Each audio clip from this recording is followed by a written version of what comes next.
Syederalon Gubernur Jawa Tengah Ganjar Pranowo dan Gubernur DKI Jakarta Anies Baswedan menjadi tokoh nasional top of mind, pilihan publik yang layak menjadi presiden di Pilpres 2024 menurut lembaga survei.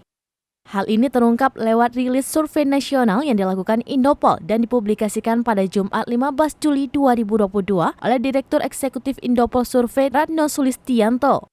Muncul nama Ganjar Pranowo di urutan pertama sebagai tokoh top of mind yang layak menjadi presiden di 2024 dengan total suara 17,89%.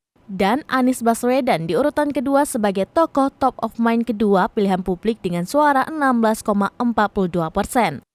Elektabilitas Ganjar di antara 16 nama calon presiden 2024 yang disurvei Indopol menempati urutan pertama sebesar 24,55%, disusul Anies di urutan kedua 20,41%.